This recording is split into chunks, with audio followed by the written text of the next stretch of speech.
Bismillah. Assalamu alaikum wa rahmatullah wa barakatuh. I hope everybody's doing well. I hope my sound's coming through. Also, I hope everybody's doing well. Alhamdulillah. I'm going to shortly put the link in the chat for everybody to jump on.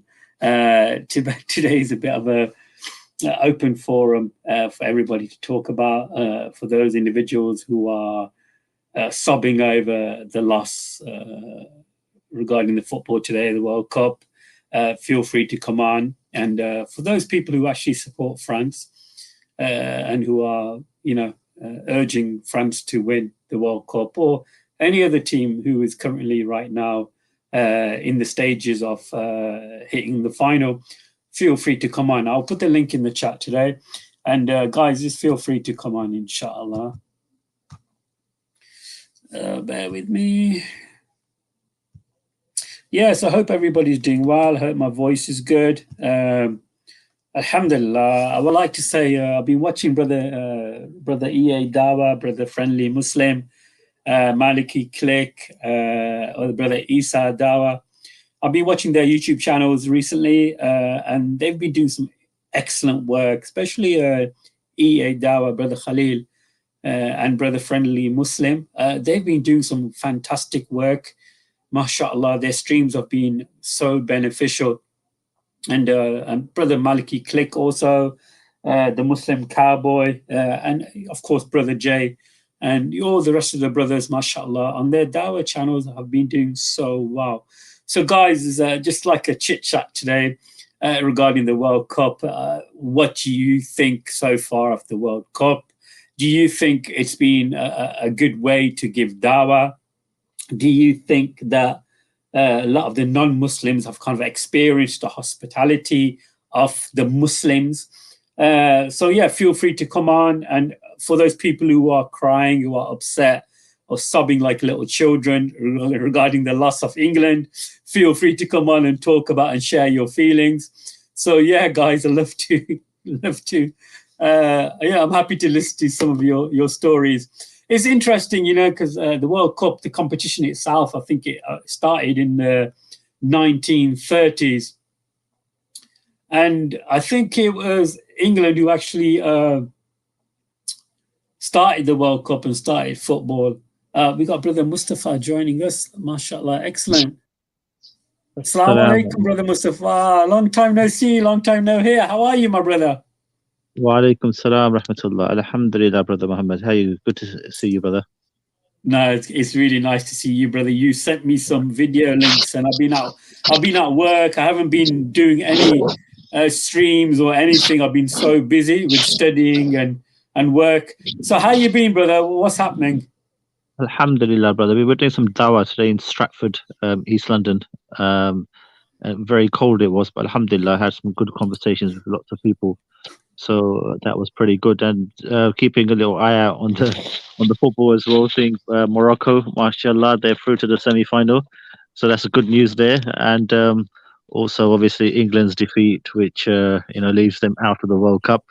So that will keep them nice on the boil again. So they have to wait another 4 years before they beat the drums again, thinking they're the best team in the world when they're far from it. So that's good. And also, I just saw something very interesting.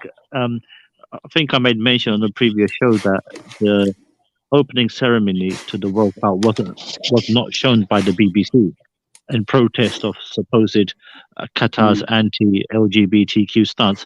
I've just literally seen a video just moments ago in which I never realized, but the opening ceremony of the World Cup, they showed it on YouTube, in which some children are sitting down as if they're in a madrasa reading from Surah Ar-Rahman.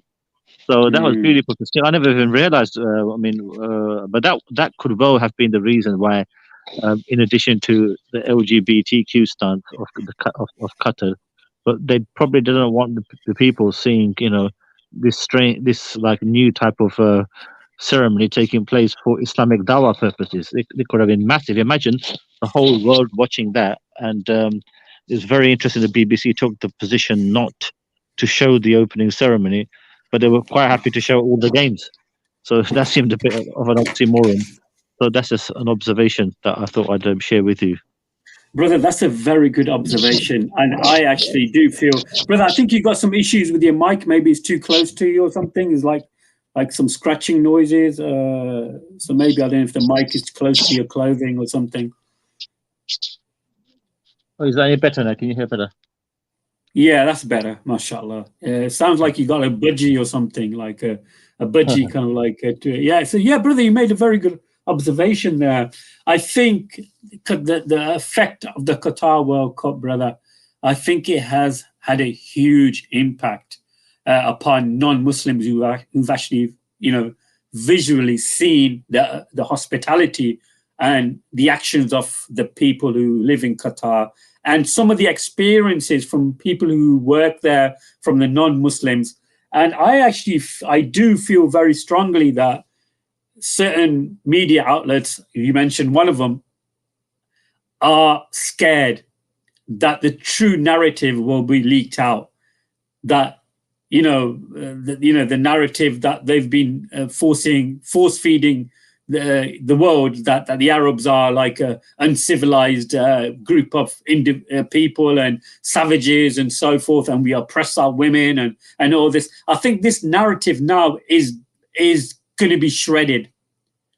Unless, Brother Mustafa, unless that they force some kind of conspiracy or some type of narrative saying that there's been a terrorist attack, or there's been something, just to bring the image of the Muslims down again. And one thing I want to mention also is that when I was watching the football today, and I was watching it with my family when Morocco were playing Portugal, that the commentators kept on saying that Morocco are playing good and it affects the Arab world. And I'm like, Morocco's got nothing to do with the Arab world. It's an African country. Why are you saying that the Morocco is basically has got the African and the Arab continents on their shoulders? In reality, the narrative is that Morocco, I know they're light-skinned. They're not like, the typical, I'm not saying typical, but the narrative of an African man. They have got some, but they're still African. I hope you follow my thought process there, brother. I do think that anytime there is a light skin, mixed kind of skin, dark skin, but not black, they still want to say that, that's Arab, instead of saying it's an African nation. I don't know if that's an interesting point, brother Mustafa. Yeah, most definitely, brother. That's a very insightful point that you've made. But also not to forget, obviously, the Morocco being on the tip of Africa. There's Arabic-speaking nations still, despite the fact that you can't classify them perhaps, in the traditional way that when you think of Africa, namely you think of people who are black in their ethnicity. But obviously, North Africans are like a mixture of people, like you could say much like mixed race people. So Alhamdulillah, obviously that's irrelevant in Islam. The boundaries of color have no bearing whatsoever. But it's a great victory. I mean, it's a good victory for the Morocco. So, inshallah, they do progress well. And although obviously they're not true representatives of Islam in the absolute sense of the word, still, despite this, it's some good news for the Muslim world in terms of the first African nation to reach the semi-final and the first Muslim country also to reach this semi-final. So that's in some ways this is good. And also it's interesting to note that I've seen some articles and other social media trends which show that people are impressed that they can actually enjoy themselves in football matches without the need to get drunk. So all this rowdy behavior and reckless type of behavior which often follows fans around due to the drinking of alcohol, that's not been seen so much at this World Cup, which has been a blessing. Wow, brother, you say that there's so many brother, I think your mic is still pretty close to your clothing or something. There's like once you speak, there's some type of noise, background noise. But I just want to make this clear that every time I go onto my Twitter, and I see non-Muslims posting short clips, and they are promoting Qatar and the Muslim hospitality. They are openly saying that, you know, the respect we get from the Arabs or the Muslims, or, you know, this country has been amazing. And what you said there is very, very important, brother Mustafa, mashallah, the alcohol. Now people are enjoying football how it should be. Like here in Coventry, I've sometimes been to the Rico, we call it the Rico Stadium here. And sometimes I take my kids with me, and 2 lines back, there's always going to be a group of, say, yobs drinking alcohol, just shouting and using foul language. And I'm there with my 9-year-old daughter, just want to watch a game of football, brother, you know, to make her experience, and, you know, a nice, kind of like a family kind of, outing, just to watch a game of football. And Coventry City is not like a Premiership team or anything like that. It's like a Championship team, you know. And I definitely can see the effects that alcohol does to people when they go to watch football. And why does it affect the English so much? More than any other country, I think England, to my best of my knowledge, have got the worst record when it comes to alcohol and violence. I don't know what your opinion is that, and anybody else in the stream, feel free to jump on. The link is in the chat. So what's your take on that, brother? Yeah, I was recently reading an article from the Protocols of the Learned Elders of Zion, which I encourage lots of people to read. It's the most fascinating account of how the Zionists are attempting to take over the world. And it does make mention, in fact, of how they will propel football. This book was written in the early part of the 20th century, and how they will spread football amongst the masses, and particularly from the European countries such as Britain, England, Scotland, Ireland, and Wales, and accompany that by consuming them with alcohol as a result of making it a national alignment between football and drinking beer. So this is a common way of just obviously drowning people's sorrows, or a source of entertainment where they can let themselves go in a wild particular manner. So I think this has become quite endemic within the British society in particular, as a result of this plot by the Zionists just to institutionalize people into making football and drinking alcohol like a religion within itself, and drinking the alcohol would be a source of them enjoying themselves. So this has been unfortunately the mix that the two represent, and we know the harm that this causes. And the reckless behavior, particularly as you mentioned, by English fans who've got a terrible reputation, despite being a country which supposedly thinks of itself as civilized. But the English fans, more than any other football fans in the world, have got, as I made mention, terrible reputation for hooliganism, which they've had historically for decades upon decades. And it's obviously as a result of quite substantial, use of alcohol. But alhamdulillah, this World Cup, with alcohol not being as freely accessible as previous World Cups, and there's been no reports of, as far as I'm aware, of mass fighting between rival countries, or the English hooligan element going on a rampage, which they're very much historically known to do. So, there's been many benefits as a result of the elongated ban of alcohol consumption at the World Cup. Like, you know what, brother, it's so true. Like here in the UK, as you know, brother, when especially when the World Cup happens and England loses a match in the European, whatever stage or the world stage, that there's a high increase of domestic violence due to men absorbing so much alcohol. And of course, even in the Drink Aware, there's a website called Drink Aware where every time they advertise some type of alcoholic beverage, they say visit Drink Aware and drink responsibly. But naturally, alcohol makes you more violent. It makes you more aggressive, and all you have to do, brothers and sisters, go to an A&E on a Friday night or Saturday night, or in the mornings if you wanna.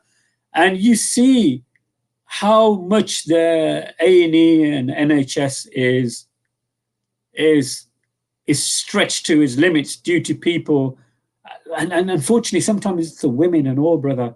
It's that the effects that alcohol has on people. And A&E department is packed with people vomiting, urinating. It's like all your haya, all your shamelessness just goes away. And this is, brother, you know what you mentioned there regarding, you know, the plots of shaitan. This is one of the plots of shaitan. You should take away your shame.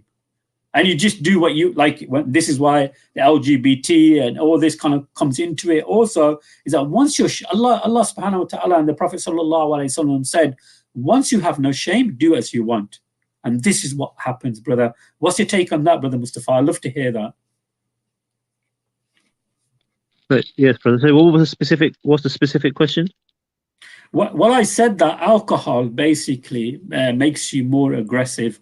And even like on the drink aware websites where, you know, sometimes they advertise alcohol and then they say drink aware. And even on the drink aware website, it clearly states that the impact of drinking alcohol can make you more aggressive and you become more in violent behavior. So I think that what happens, brother, when you drink alcohol or you put yourself in those kind of situations, you forget of God-fearing. You become shameless. So you start vomiting, you start urinating, you start exposing yourselves. And this is like some of the whispers of shaitan, is that it wants you to feel shameless, that you don't feel guilty about anything. You're intoxicated, you know? And this is what happens, is that once Allah subhanahu wa ta'ala told us in the Quran that alcohol is forbidden, we know now why it is forbidden. And I'm just trying to make a statement here, but my question was that regarding that once you're shameless, once your haya, your shame goes, then you fall into like dangerous areas where you start doubting your sexuality, you start doubting everything. And this is where the whispers of shaitan comes. I've got another panelist coming on now, Parina Hamid. I'm going to put... Assalamu alaikum. Assalamu alaikum, brother. How are you? Wa alaikum salam, sister. Nice to have you on. Anything you want to share, sister? Yes. I wanted England to be out because we all know how they are and how the hooligans they behave. So I was thinking like if England had won today and had they gone to the final, then I'm sure like the aggressive crowd did not arrive in Qatar yet, you know. So they all would have come and they wouldn't have behaved and they would have done the same thing they do in England, you know, breaking shops, hurting people. And the Middle Eastern people, the Asian people, they're not used to seeing this, and it would have been a devastation, and it would have been a terrible experience for them. So I'm glad they're out. And once I had experience with these drunk people. I was flying and when the plane had landed, there were two guys who were totally drunk in the plane. It was Emirates Airlines, unfortunately, and they puked every seat they passed by. So I know like how disgusting it is. So, so we don't want to see that, you know. So yeah, absolutely, sister. What country are you from? I'm from. You mean I'm right now where I'm living, or where I'm from? No. Originally, where are you from? Oh, yeah, where are you living now? Which country? I'm living in the US now. Oh, the US. Okay. That's very interesting, sister. This is another topic I wanted to share with you. Is that, you know, the Biden diaries, like Elon Musk, whatever it is, from Twitter. Of course, he bought Twitter for, I don't know, 44 billion or whatever it was. And now he's got some files regarding Joe Biden and his son, Hunter Biden, about doing deals with Ukraine. Are you aware of them? Have you heard any? Yes, I heard about this. It's all over social media. So oh, good. Yeah. Good. It's interesting. That is very interesting. And there's another thing which is quite sad, is that a lot of these people, unfortunately, they've deviated so much so they start committing hideous crimes. And this is where Brother Mustafa, I really want him to join in this one, is this: I actually do feel that once you stop becoming God fearing or God consciousness, this is what happens to you. Then Shaitan will whisper to you, and you'll start to commit injustices and acts that normally you wouldn't commit if you had some type of God fearing. I don't know, what's your take on that, Brother Mustafa and Sister Parina? I would like Brother Mustafa to respond first, and then inshallah I'll respond. Sorry, Brother Mohammed, it's a bit unclear on the specific question. What is the specific question? What I'm trying to say, brother, with all these crimes that are being revealed now by Elon Musk once he bought Twitter regarding the Biden family, that they've been exposed for committing so many injustices, having naughty pictures or improper relations with young girls and all this kind of stuff. I think once you become a person who stops fearing God and who starts giving into their desires and the whispers of Shaitan, this is what happens to you. Meaning that you start committing acts of despicable acts of crime, and you think you can get away with them, but there isn't be a punishment. Do you understand what I'm trying to say, Mustafa? Yeah, I think so. So you're just basically speaking those who lose all faculties of their, of their self-respect. At the end of the day, this is their comeuppance in the sense that anything goes then in terms of their behavior and so forth. Absolutely.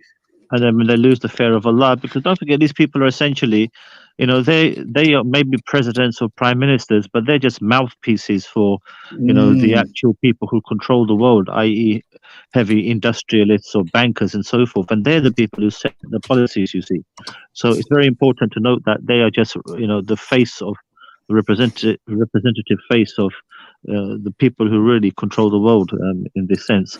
And like you said, these are people who have sold their souls to Shaitan, and once they're exposed, it becomes very, very clear. So even though they do the work of Shaitan, at the same time, they're exposed once they serve a particular purpose. And in reference to Biden's family and what they've got up to historically, they've been exposed for being these charlatans that they are. MashaAllah, well said, Brother Mustafa. Sister Parina, what's your take on that? Being in the US, Sister Parina, I actually do think if it wasn't for social media, I think the US population will be misinformed, or will be kind of like these type of information will be muted. But alhamdulillah, thank God to social media, a lot of the stories are being leaked out. What's your take on that, Sister? Yes, because when you meet an average American, especially the white Americans who are not exposed to other cultures, their vacation plans also kind of like it's just within US. They have a desert in Arizona. They have California. They have different, like you have the seasons of around the world. You have within US, so they don't crave to go outside US, so they always thought that US is the best and they have the best thing. And I think over time, especially after 2008 market crash, people started going out, and I met so many people in the airport. Like I go every year to visit my parents, and many people went abroad for jobs, so they get exposure. So now they are kind of like more aware, more informed, and now they understand. And then social media added on top of that, so they have more access to all information. So I think yes, social media played a big role. And regarding this, Brother Mustafa mentioned about the Elders of Zion and using football as the mode to propel alcohol. That it kind of intrigued me a lot, because I think about a few years ago I had seen like the elites use games to kind of like condition the masses. So I think I'm going to read this article and then kind of like update myself. And and the the elites, like you're talking about Elon Musk and Joe Biden and everybody. I do have a feeling like they do like kind of like there are people, they do realize there are people like who don't want the atrocities happening right now. So they kind of play with people, like they know there's a group of people who don't want to face all these injustices. So what they do is they kind of like, I think they're still playing with people's emotions, like letting a bit of the news and then abstaining and refraining from a lot of things, like. So I think it's kind of still played with the people. It's not like it's deliberate, I feel. That's what I'm trying to say. Interesting, very interesting. It's I find it quite amusing when when I look at social media, and when I was young, I was growing up, and you're thinking America is the land of the free, and everything is in America, and we were growing up watching Hollywood movies and whatever we saw on the movies. We had this kind of like connection with America, how great America is. But I do think America, I think West in total, I think is collapsing one by one like a pack of cards. I don't know what's your take on that. I think the economical situation in the West is quite disastrous. Just the other day, I was in Lidl here I live in a small city called Coventry in the UK. And there's a local Lidl which I normally go to, and there's an elderly couple, must have been in their late 70s, and the prices of milk and grocery shopping has gone really high now, and they were struggling with what to buy and what not to buy, and all they were doing is buying a pint of milk and a loaf of bread and some biscuits, and every time they scan the items and put them onto the other side, to pack them. They kept on looking at the total, for sale, and they were like thinking, "What's going on? We can't afford this." And I think Islam offers the only solution for what's happening right now here in the West. What's your take on that, guys? Yes, I never thought like when I came in about 2005-6, and I did notice like people think they are free, but they're never free. Like you still have to buy your insurance. You have to like I knew people like who had damages in their homes because of tornado and everything, and they had to fight back with the insurance companies. Like you don't see this kind of stuff in other countries, like in Eastern countries. You're not forced to buy insurance, so your relatives help you, people help you. No, there's no individualism in East. So it's a big plus for the Eastern countries. It doesn't matter you're a Muslim or non-Muslim. But in the West, even if you're Muslim, you are alone by yourself. Like everybody has his own headache.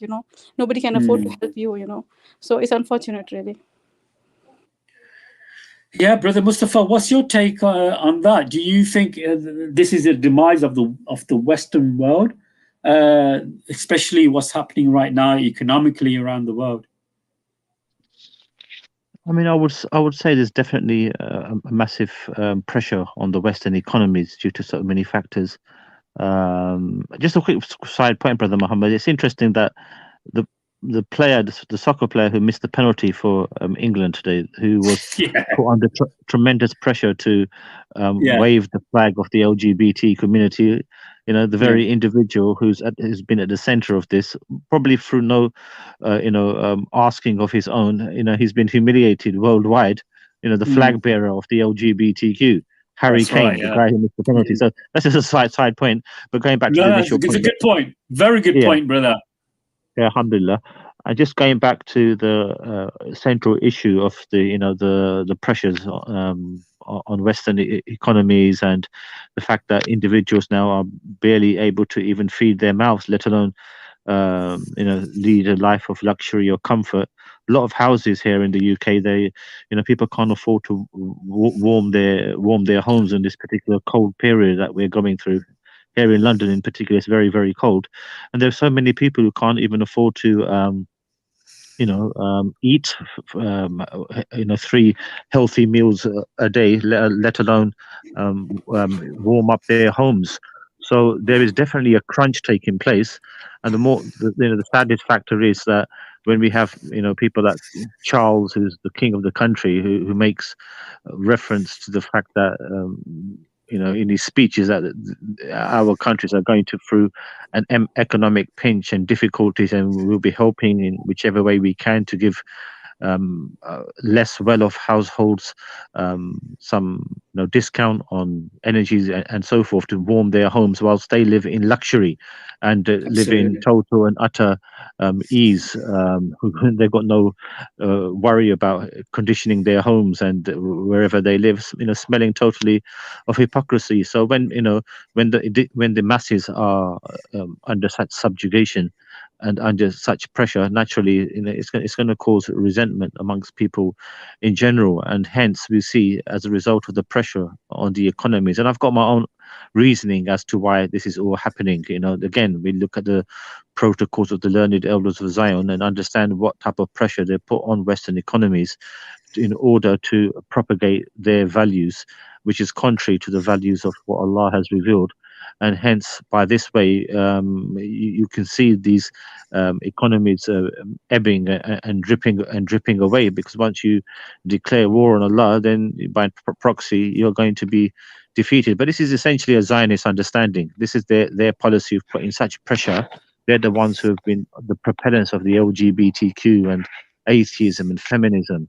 Historically, these were the entities which infiltrated, the English-speaking world, the Western world, where concepts such as interest was forbidden within the European countries. But when the Zionists came in their particular methodologies in the late 18th century and into the 19th and 20th century, then inculcated things within economies which were contrary to Allah, and then they benefited for a certain period of time post this, and now we're seeing the actual pinch of this happening now, where they've declared war on Allah, they've legitimized illegal economies such as interest dealing economies, and hence by proxy we're seeing they indeed now are beginning to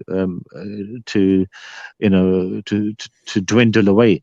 So we're seeing the effects which are being posed as a result, and the slow pinch is becoming more of a swelling now, and hence we're seeing real issues developing within these countries in the West, and poverty for certain will be on the increase. And whilst the select few become richer and richer and form these policies, the indigenous masses, they become poorer and poorer, and this is going to cause a revolt in some capacity. Yeah, brother, I think you make some, mashallah, very good, valuable points and very interesting points, to be honest. I think the majority of the population, for me, are still sleeping. They have not really, I think the fact of they're chasing the dunya, or they're chasing the world too much, that we've kind of like really put our fingernails and our grasp on chasing the dunya constantly. We forgot, or the people have started to forget about being God conscious. And what you said there, brother, and this is why I think from all these different liberalism and LGBT and feminism and all these have played a huge part in making majority of the society forget about what their real role in life is to worship Allah subhanahu wa ta'ala. But what's happened is that people are just following their own desires. And those other people will be on one side, and the God-fearing people will be on the other side. And we know it's going to happen, but it's a matter of time when it happens, when the Antichrist returns back. And I think that's going to be a conflict within itself. Do you think I'm on the right path there, brother? Do you think that can really happen? Yeah, maybe talking about this particular point on previous shows, in so much as the system is being all laid down here, particularly amongst Western governments, to exemplify a standard which is contrary to what Allah has revealed. And there will be those who represent the Dajjal system, the system which is contrary to what Allah has revealed. So they're the ones who are the propellants of LGBTQ, atheism, feminism, and all these entities, empowering those who Allah has ordained the limitation thereof. So with LGBTQ activities, of course, naturally something which is frowned upon in human history amongst all people, and really highlighted in religions such as Islam and Christianity. But the enemies of Allah are determined to propel this, and we're seeing this so much advertised within the Western media, and the way they've seemed to have really clamped down on Qatar as the World Cup hosts, and being intolerant of LGBTQ in particular. But people are, generally speaking, I think, coming on board and understanding why the powers that be are now infiltrating these Western societies in particular, to make them think as such, to make them into a godless society. And this is becoming more and more rampant, you see, introducing concepts such as feminism, atheism, LGBTQ, institutionalizing children to learn these things at a young age. We're living in these times which are certain a prelude to the coming of Isa alayhi salam, and the Dajjal, and how Isa alayhi salam will return and fight off this system which is being rushed forward at a furious rate, in anticipation of the coming of their master, the Dajjal. So this is not just fanciful talk. This is something which Muslims and Christians, who make up half the world's population, firmly believe in. It's just a matter of putting the dots together, like we had in the previous show, the titles. And then once we're able to put those dots together, we'll be able to see that our societies are spiraling into inhumane and into inhumanity, in essence, something which our Lord, who has envisaged us to live a life according to his commandments and his methodology, the powers that be are determined to turn that upside down, and this is the battle which is ensuing. Yeah, brother, again, mashallah, you make some very valuable points. I actually do think, when I step back and watch the World Cup, I can see there's a battle going on behind the scenes, behind the football, behind all the media glitter and stuff, good versus evil. There is even when the World Cup started, and the first couple of matches, as you mentioned, the ceremony itself, how the BBC refused to kind of show the ceremony. For me, straight away, brother, that was like a red flag straight away. And for those brothers and sisters who are unfortunately still sleeping in this kind of like paradox, where they just are not really in tune with what's actually happening, or sometimes you're ignoring and to kind of like take a side, but you have to wake up and smell the coffee to say, look, there is a battle right now going on with good versus evil. And the narrative we've been told, and living in the West, is that the Arab world, the Muslim world, are the evil side, and the West, that we are promoting same-sex marriages, where we're promoting all this disgusting, despicable behaviors. No, we are the good people. But in reality, the roles are the other way around. Have I put that in a good way, brother Mustafa? Do you think that's a quite appropriate way for me to put it? Brilliantly. See, they're redefining the terms of morality. And like you said, like you've mentioned on previous show, people are just sheeps. They follow literally with their eyes closed. Even though they may know something is indemnitably wrong, they still follow it just for the sake of it. But, this is why, again, as I've stated, it's very important for Muslims and Christians to unify in these matters, because even Christians, even though they have particular beliefs which are not shall we say, straight out of the cloth of the monotheistic theme that Islam proposes, but despite this, they do have certain moral conduct which are similar to us, you see. So hence, we need to bring them on board to understand that this system, which is spiraling out of control, is all coming for that very reasoning of the coming of the Dajjal, and the system is all being put forward to that. I mean, I had some discussions today where we did some dawah, and one particular person I was speaking to, they were quite transfixed about the points that I was making in terms of the setting before the coming of Isa alayhi salam, which I've spoken to you on previous shows. Brother, And, whereabouts is it where you give the dawah? Because I was thinking of coming down and doing some recording, brother. Whereabouts is it? yeah, there's plenty of opportunity to do so. This is in Stratford, East London, where where the Olympic Games took place 10 years ago. So that has become a little hotbed of Muslim Christian. I wouldn't say dialogue, but there are Christian groups who are there, and we've got out some dawah tables which are there as well. So I know a few Muslim dawah YouTube channels. They do. One particular one called Continuous Message Foundation. They have been given permission to do dawah there on a regular basis, and I'll go around on Saturdays just to see what they're doing. And alhamdulillah, you often have conversations between Muslims and Christians, and it's quite fascinating. It's like a mini, if you want to call it, it's like a mini speaker's corner. So what time does it normally happen, brother? So on Saturdays, it's roughly from midday onwards. So and I've been led to believe there's one brother there who does dawah on a continuous basis, like I think 4 or 5 days a week. But the table there is one particular table there which we invite people to come and have discussions and so forth.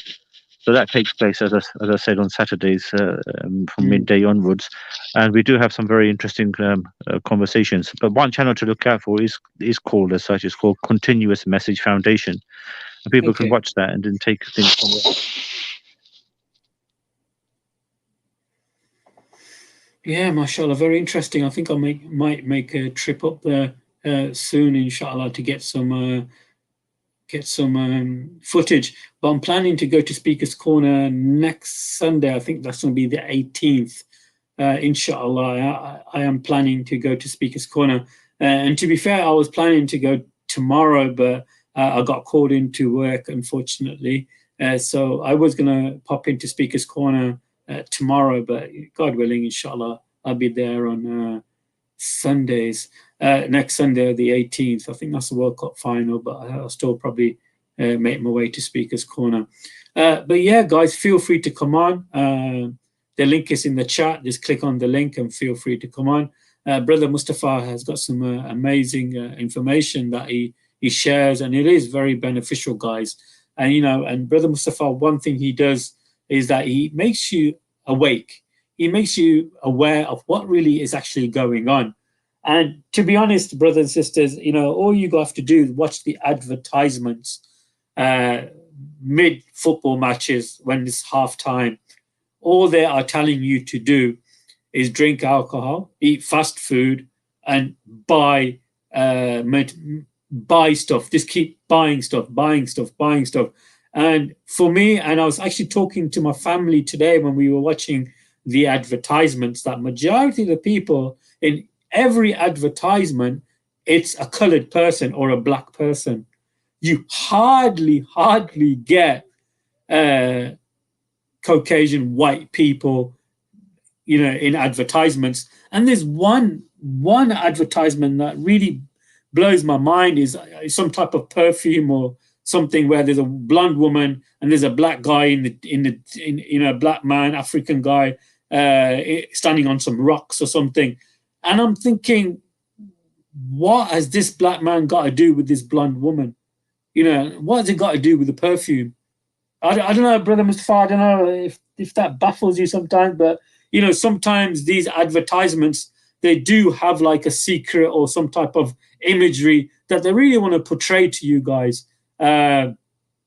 So, I don't know how you feel about that. Brother Abdullah, feel free to come on. The link is in the chat. I'd love to hear your thoughts on this. Brother Mustafa, you still with us? Yeah, brother. Recently, I sent you a WhatsApp video in which Andrew Tate's brother, I think his name is Tristan, if I'm not mistaken. That's right, yeah. Yeah, he made I'm not sure if you saw the video in which one of the TV channels are portraying Saxons, so not Saxons, I beg your pardon, they're portraying a black person who was who is like a Viking going back to British history. So did you see that video that I sent you?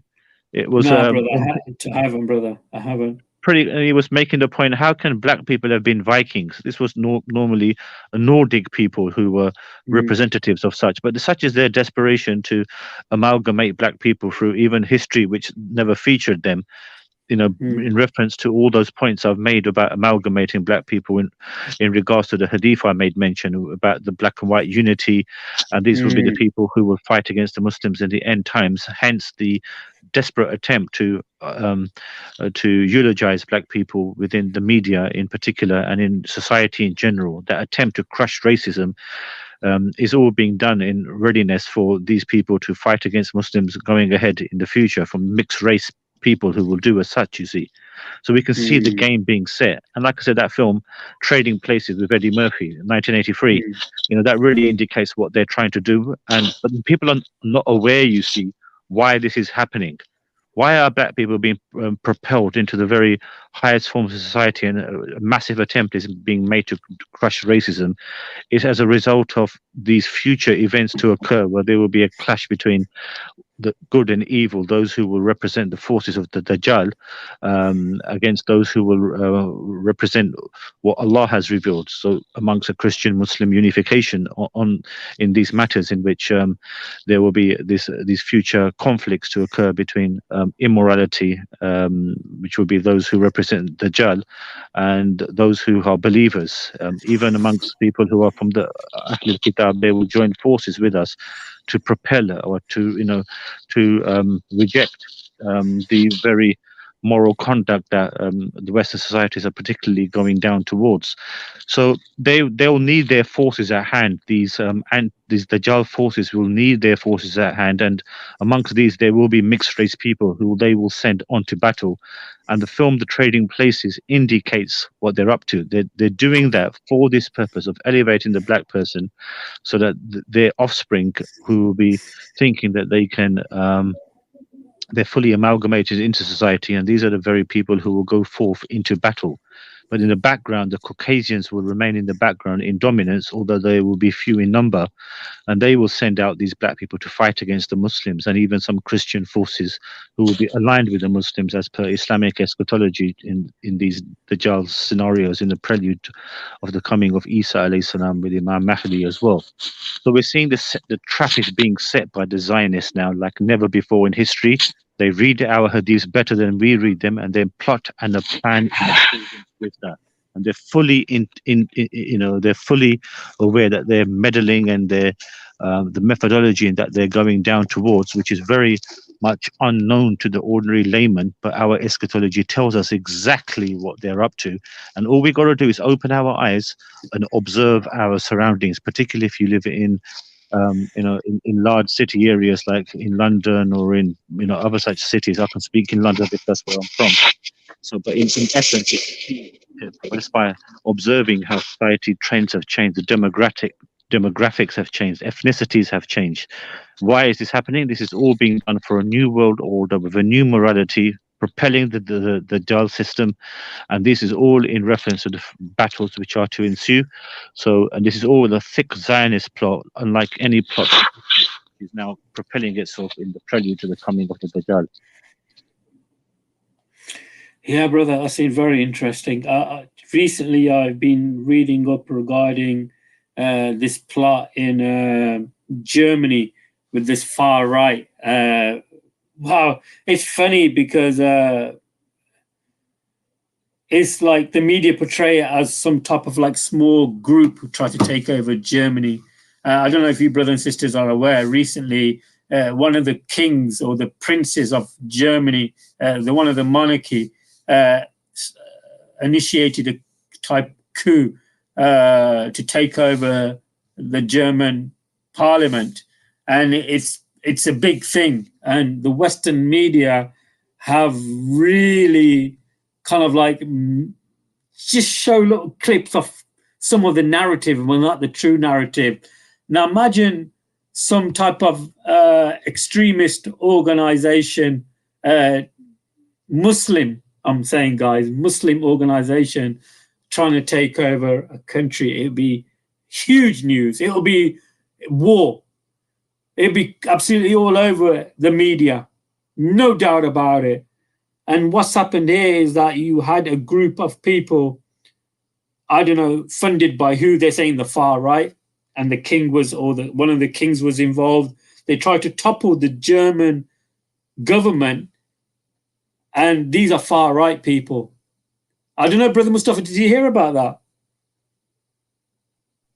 I'm not so much I didn't hear about that specifically, but I do know that the Zionists are using the far right to achieve their ends. So historically, the Zionists have used the far right to achieve whatever they need to, even if it means killing their own. So, I've got a certain understanding that the Zionists were in cahoots with Hitler to kill their own so that they can regain Israel, you see, to get such worldwide sympathy for them. This was their end goal. So that even if that meant killing their own to achieve that objective, they've done that. And this is how they've acted historically. And this is what they're doing in the Ukraine at the moment. If you notice, the leader of the Ukrainian, the guy called Zelensky, he's actually a Jew, but he's in control of a country which are known to have extreme far right links. Even, this is something that Putin has been accusing the Ukrainians of being, Nazis in disguise. So historically, you see the Zionist methodology has always been to divide and rule, similar to the British, you see. So they're using particular policies in place as an advent of some of the games that they're getting up to. So this is, very, very concerning. And for the average layman, you see, some of the points that are made, they won't really be understanding. But historically, we need to be aware as to the ones who rejected Allah. Where essentially we all know very well where the Jews were rejected by Allah because they rejected Allah's word again and again and again. So similarly, Satan is rejected. So Satan uses certain people who have sold their souls for the hereafter, for the present, and they work day and night to lead mankind astray. And these are the very entities, you see, the rejected, Satan using the rejected in terms of humankind, the Zionists, to propel an anti-God agenda throughout the whole world. And this is very much something that we can relate to as Muslims. You know what, brother? Somebody in the chat has made a very good point there regarding the Ukraine army. The whole Ukraine army, the Ukrainians actually helped the Nazis. And it's very interesting. Now the narrative regarding Russia and Ukraine is totally different to what we've been told here in the UK by Sky News and other CNN and everything else. To be honest, I think Putin has really fought with one hand or one arm tied behind his back. I think he could have ended the war a lot quicker. And I think he's being very gentle with Ukraine. And I think he's got a right to stick up for the people of Russia. There is a small enclave of people by the Donbass at the bottom of Ukraine by the sea who are majority Russian-speaking ethnic Russians, and they want their own little state there. But the Ukrainians didn't want them to kind of like be linked with Russia. The Ukraine war is very, very interesting, brothers and sisters. And recently, I know a missile landed in one of the army bases where nuclear warheads of the Russian army base, where one of the nuclear warheads are based or placed at. And this missile was actually made in the USA, but it was given to Ukraine, and Ukraine used it to send it all the way to Russia.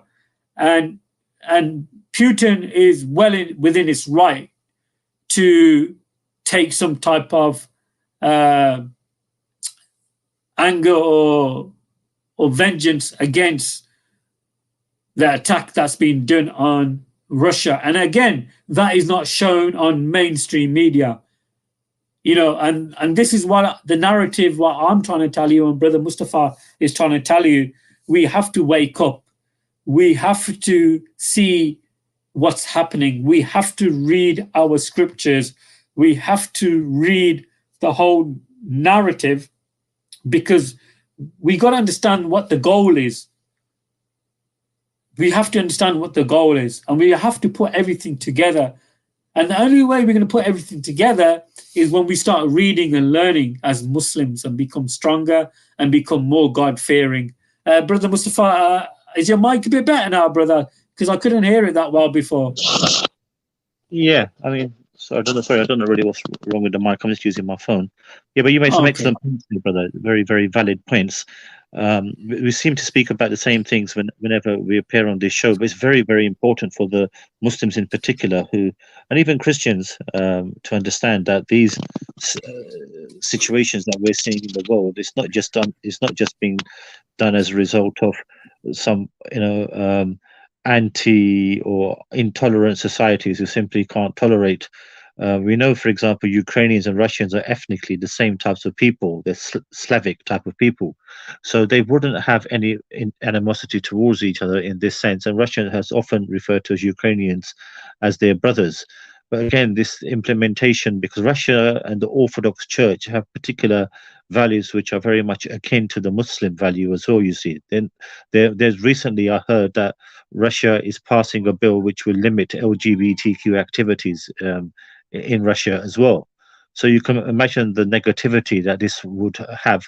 So you have this thinking amongst the church in the East, the Russian Confederate states and Russia within itself, which is resisting this tide of the anti-God liberalism, which has become vice in the West, and hence, they've been upon the order of the Zionists, they've come into conflict with each other, and Ukraine, which would have epitomized this very value that the Western governments share, in particular, in regards to these new moral policies that they're trying to set. And because Russia is against this, hence they've set brother against brother. So Ukraine has been used as a buffer zone. And it's very interesting to note that it's a Jewish chap called Zelensky, who is the leader of Ukraine, even though Ukraine is being seen to have very much affiliations with the far right, but they've been used by the Western governments to present a buffer zone against the Russians, in order that they can propel their types of new moral construct that they want to. And Russia found this intolerable, hence it's taken some of the land which was historically theirs in history, between Ukraine and Russia, and the Donbass and the Crimea, which Russia took back as well.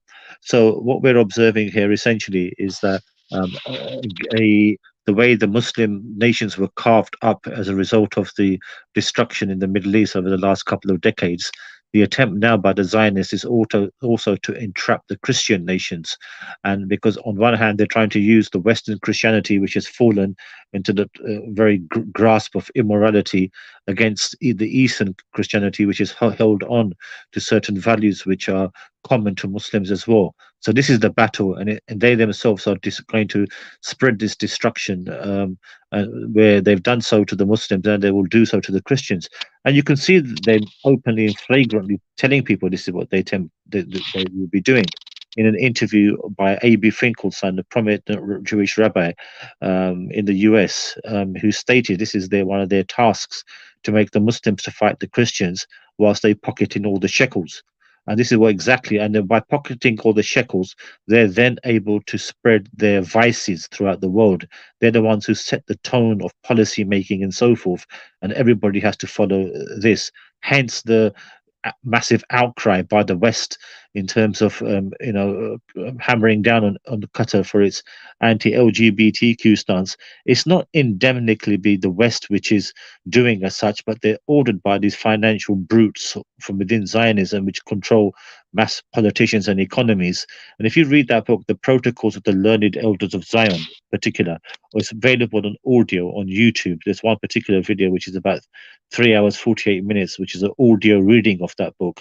This book has been vilified as some fraudulent book, which is just some anti-Semitic nonsense made up by Russian authors in the early part of the 20th century. But the more you will listen to that, the more you will find it of extreme benefit and interest, even in today and historically what they get up to. But they perform their acts through history and then they reenact these things in different ways, but it's the same policies that they set. So I'd encourage people to listen to the audio recording. It's a 3-hour, 45-minute audio recording, to which a person just reads through the 24 protocols of the learned elders of Zion, and you will see how they institutionalized their policies through history in their own particular way to crush the very notion of where our societies are heading, and to make society totally godless and heedless.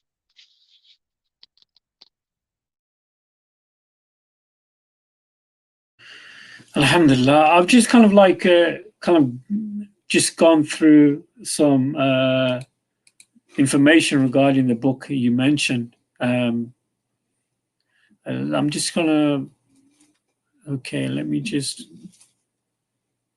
okay, their Jews and Freemasons were said to have made plans to upset Christian civilization and to erect a world state order, their joint rule. So I'm just kind of reading up as you just told me about it, brother. It's a fairly old book, and it goes into depth regarding some of the plans of the Zionism and the Zionist Congress, 1987. 1897. So I'll repeat that again. In 1897, the Zionist Congress actually met in Switzerland, and they came up with this kind of like book, or this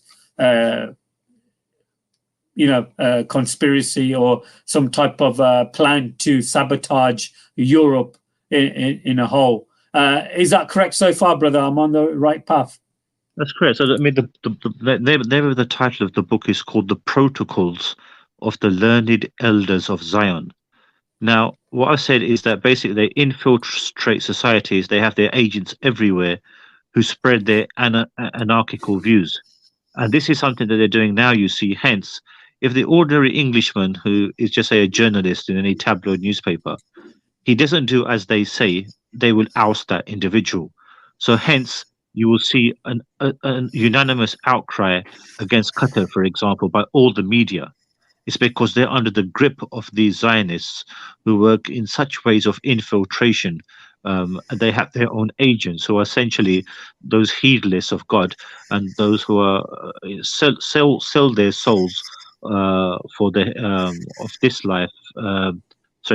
Sell their souls for the hereafter, for this life, you see. And they work day and night as representatives of Satan. And this is in the Quran, so no one can dismiss this as just fanciful talk, you see. So the Zionists, who are the ones who plot and plan, and the chief amongst them are the historical Zionists, as Brother Muhammad has made mention. They have their various congresses, the Zionist congresses, which take place, and within there they set about their policies of how they are going to enact events in the present and in the future, and how they will infiltrate every society, and whoever stands up against them, they will defeat those people, because they will have agents within them who have sold their souls to Shaitan, in effect. And they then meticulously put these people in positions where they can observe events which take place, you see. This is a very, very important point to understand. And so when Allah says in the Quran, for example, that they plot and plan, who is Allah referring to? This is one, it would be an individual statement in context of a particular time, and one would be a generic statement, which would be throughout history. This is how the enemies of Allah enact. So the Zionists who are propelling LGBTQ, same-sex education for young children, feminism, atheism, they are the ones who are propelling this, so that whatever Allah has revealed, how God expects mankind to live, they are going to do to the contrary. And this is the book which is a prelude to their dastardly deeds. It's a 24 protocols that they get up to, and that is very much succinct to what is happening now. So the more we read on it, the more we understand it, this will be very beneficial to see what they're up to. And all we've got to do is imply it. So this Qatar World Cup, which has half of it has just been squeezed down on this supposed human rights violation that the Qataris have done, particularly in reference to the LGBTQ, and how the Westerners in particular, who indemnicably they are against LGBTQ as well, but such is the Zionist pressure upon them that they have to then do as they are stated to do by these Zionists, who are the ones who are in the background, the lurking in the background, those esoteric bureaucrats who are the advisors to the governments, who are the ones who are able to oust a government just in moments, like Liz Truss's 45-day government, or Boris Johnson's government, which have all collapsed over the last 1 year, and we're into a third government now. If you don't enact their policies, they will simply summarily dismiss you. These are the people who run the world in essence. It's not the governments who simply 12 cabinet ministers just make decisions upon where the country is going. It's the people behind the scenes, and because they are the ones who are into so many arts of black magic and so forth. They're the ones who really propel the policies of where our countries are going. So in the UK in particular, this massive rise of LGBTQ, feminism, atheism, children at young age are having to learn about same-sex education in school. You cannot, really get away from the vice that this is under. So this is totally contrary to human history, what we're encountering now, and these are the major proponents of it. So the book is called The Protocols of the Learned Elders of Zion. It's available on audio on YouTube. It's a 3-hour 45-minute reading of a person who simply reads through the whole of all their protocols. It's black. The imagery is in black, and it's got emboldened lettering of the protocols of the Learned Elders of Zion in white lettering. So if you just listen to that particular audio, you will see that what their policies are, how they seek to propel feminism, how they state that the way to corrupt a nation is to empower its women. So where do we see how corruption takes place? We see that once you give all the authority and power to women, right from the top positions, which up until recently we had the Home Secretary of this country was a lady called Priti Patel, a staunch feminist. The head of the Metropolitan Police, Cressida Dick, another staunch feminist. The social workers, they also work in conjunction with the police. They're all staunch feminists. The judiciary, they've all been succumbed to the pressure of these politicians who have now been infiltrated by this feminist movement, so that the father in matrimonial affairs, as an example, he's got no rights left over. He loses absolutely everything. So this is the way the construct of society has gone down, and this is all the task of the Zionist plot, which has set this about in perfect motion, so that where Allah has ordained that the man is the authority in the home, as per the teachings of the Quran and the Bible, they're determined to give it the other way around, and to empower the women so that the men can become subdued. This is what they're doing in every avenue of society, and the Protocols of the Learned Elders of Zion explains what they get up to. It's a book well worth reading for Muslims in particular. Yeah, it's very interesting, brother. You mentioned that, and I think the author of the book, I think it's called Herzl Theodore, born in 1860. He's the one who actually wrote the book, and he was the founder of the political form of Zionism.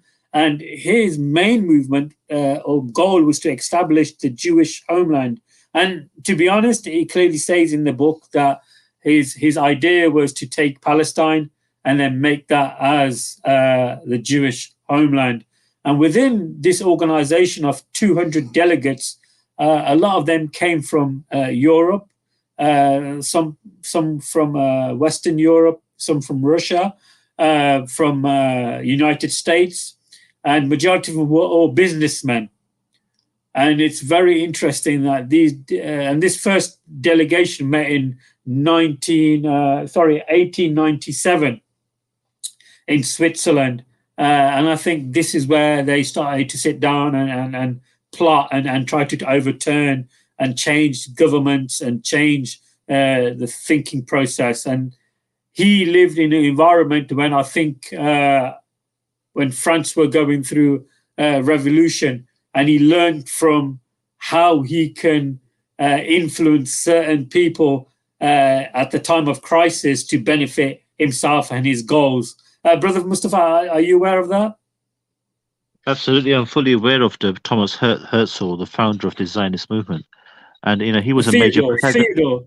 Yeah, beg your pardon, Theodore Herzl. That's right. Yeah. And also another person of rather interesting for the audience and for your would have been no other than Winston Churchill, the wartime leader of the United Kingdom.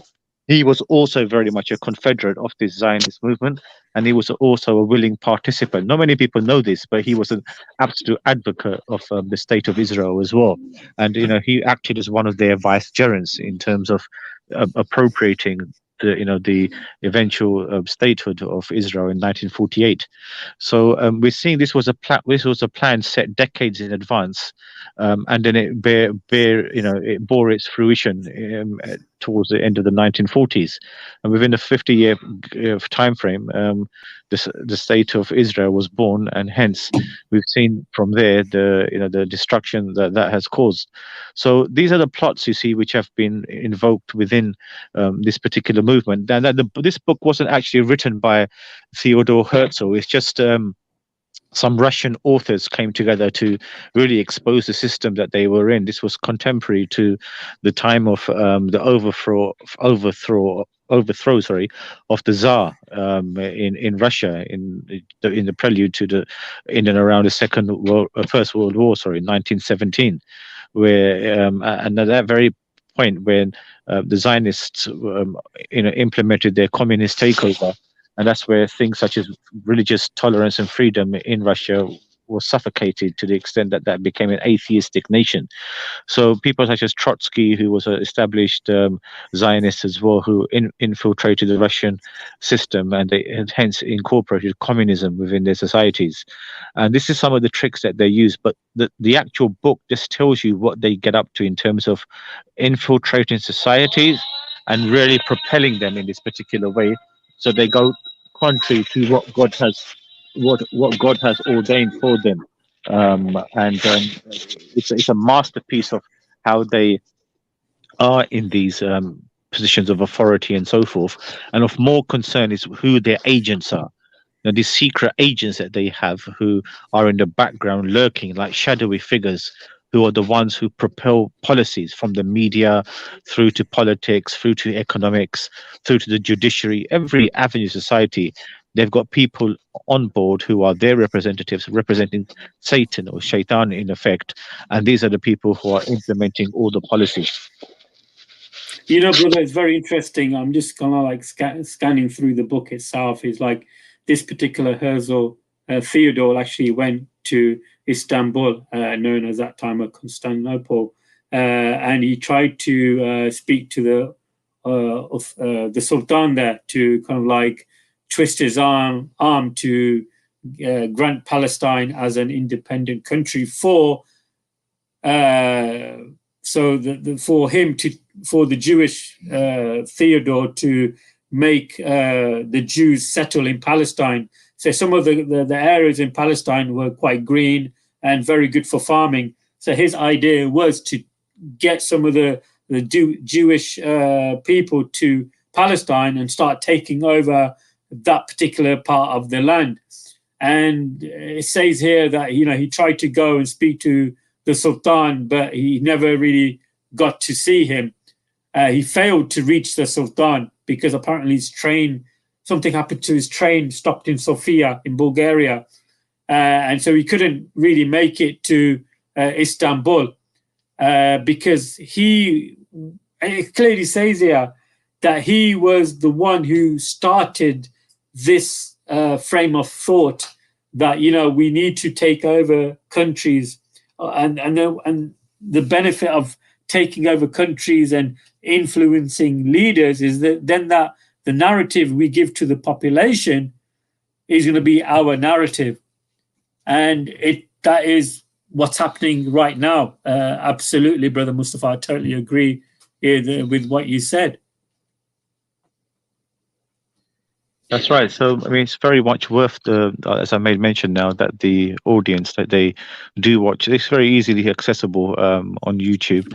Just type in the Protocols of the Learned Elders of Zion, It's a 3-hour, 45-minute audio book. So essentially, the book is in audio form.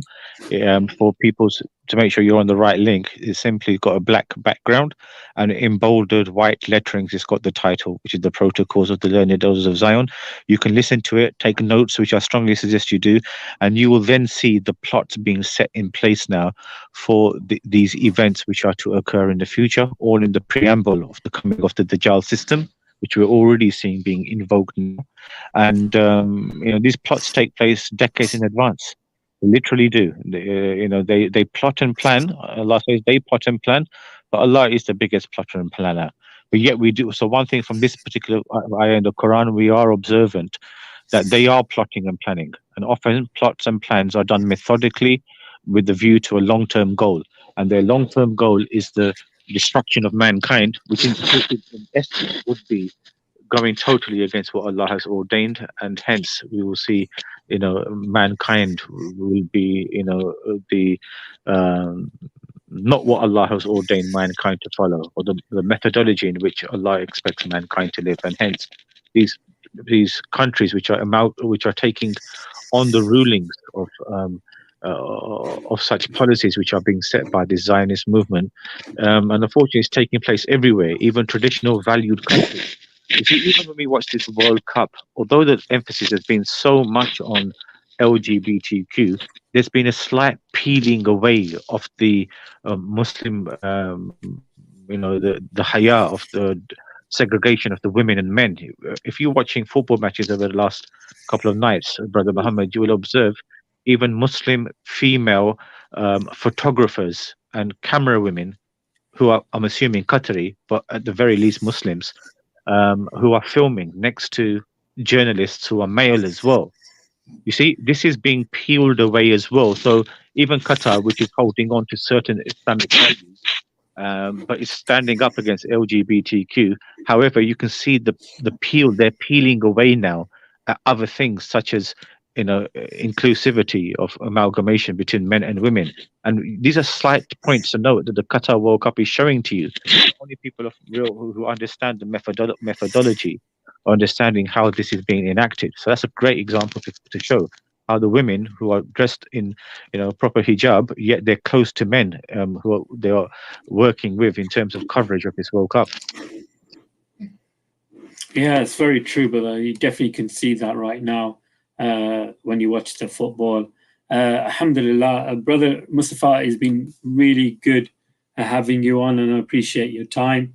We've got to wrap it up now. It's just been over an hour. I just wanted to make a short stream, to be honest, just to keep everybody informed that hopefully next week I'm planning to get to Speaker's Corner. And Brother Mustafa, if you can WhatsApp me your location where you normally be when you give dawah, like you mentioned, Stratford Street or somewhere like that, did you say? I'll be really, I'll try my best to maybe come down on the weekend to maybe meet up and get some footage, inshallah. Yeah, inshallah, brother, you'll be most welcome to. I'll text you the relevant area and details, inshallah. Thank you, brother. Thank you so much. Thank you for your time. Thanks for joining me. Thanks for all the brothers and sisters in the chat. And it's just been like a catch up for me after watching England lose and get knocked out of the World Cup, and we got our brothers from Morocco getting through to the semi-final against France.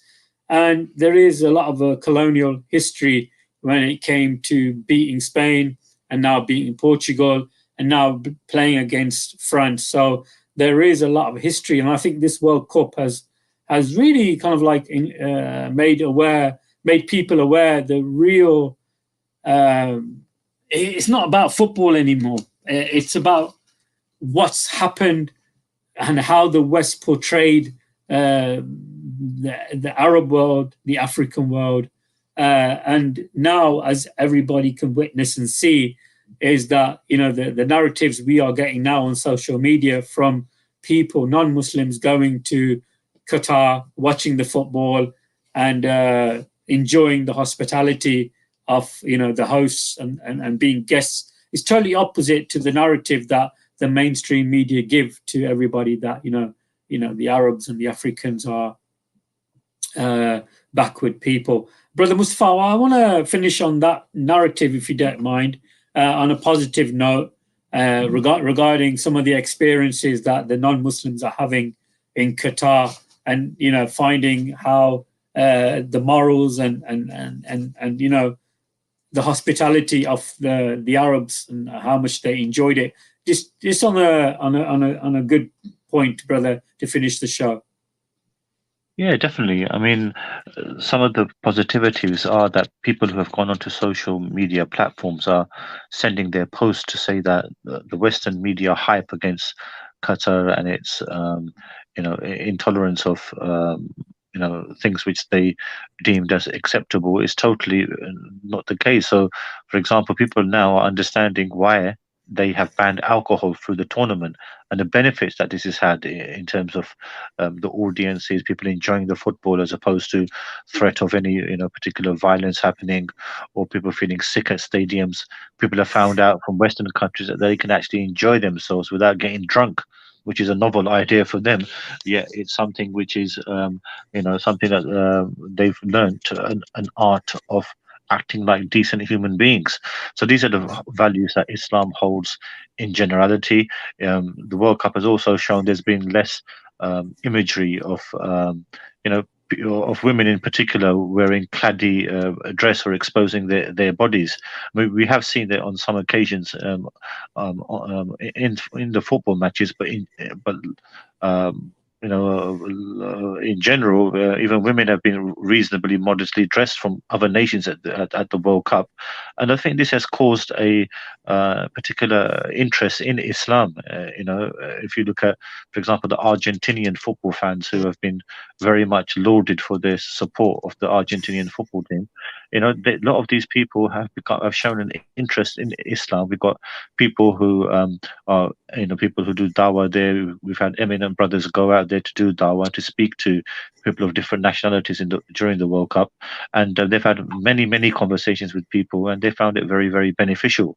So for sure, this World Cup has given some positive light to Islam as well, and those who hold on to moral values, which people all over the world still do. I mean, this is an influx of way of thinking that the enemies of Allah want us to, or want people to bend to their demands, yet people are endemically against these things, such as LGBTQ and so forth. So to see a nation standing up against this, it could resonate with many people and be a fantastic form of dawah within itself. So on the positive note, for sure, people have seen the methodology in which people live over there. The fact that there's a modesty, there is a methodology of behaving and acting in a certain way, and they can then see the ills within their own society. Consumption of alcohol costing billions to the health industries of the countries. So when they see that Muslims don't have these issues, then it certainly will be an excellent form of them understanding Islam better. MashaAllah. Well said, brother. Well put. Jazakallah khair for coming on, and I appreciate your time. Thank you to all the brothers and sisters. Hope you continue to like and subscribe to my YouTube channel, and also hopefully watch the semi-finals. I think they're next Tuesday, is it this Tuesday and Wednesday, the semi-finals, and inshallah we'll be supporting Morocco, the first African team to get to the semi-final, and maybe even to the final, and maybe win it, inshallah. So finally, brother, this is going to be the final question. I don't know if you're a big football fan. What are the chances for Morocco to get into the final? Yeah, alhamdulillah, I think with Morocco, they've done brilliantly to get this far. I was surprised to see that a lot of their players are playing for top teams in Europe as well, although they have had a spate of injuries and suspensions, perhaps for this semi-final, which could affect how they perform against the French. But they've shown a good determination to get as far as they have. And if they can cobble together the injured players, their first choice 11, I think they can give France a very, very tough time. And even today in the match against England, although England lost, felt during the second half that they were the better team. They didn't give the French forwards like Mbappe any real time to get on the ball much. It just took an exceptional header to separate the teams. But I wasn't too impressed by the French. So I think definitely the Moroccan midfield, it can really get into the French midfield and even bypass them. So it all depends on their injuries, how they recuperate for the next match, and if they can just have that same togetherness which they've had throughout the tournament, I don't see any reason why they can't put France under real pressure. And they've got excellent players in the wide positions, who are very good attacking players. They've got excellent fullbacks as well, and they've got an excellent central midfielder who is now being coveted by some of the top teams in Europe as well. I think he plays for an Italian team called Fiorentina. His name is Amrabat, and he's had a brilliant tournament. So if the Moroccans are able to build out a number of their players for the semi-final from those amongst the first 11 choice, then for sure I think they can give France a tough time. And I do think France, to some capacity, are there for the taking as well. So it's not going to be impossible. Although they're playing the world champions, I still think Morocco, they may well have a 30-40% chance of causing an upset again, inshallah. Inshallah, I totally agree with your valuation there, mashallah. I'm actually thinking exactly the same thing. I think they've got a fantastic chance. I think they've got some injuries and got some yellow cards. But if they can have the same 11 that played today, the initial startup, lining startup, I think they do really good against France. I think they've got a better chance against France if they had against England. I think England was probably a better team today, but they just never put the chances away.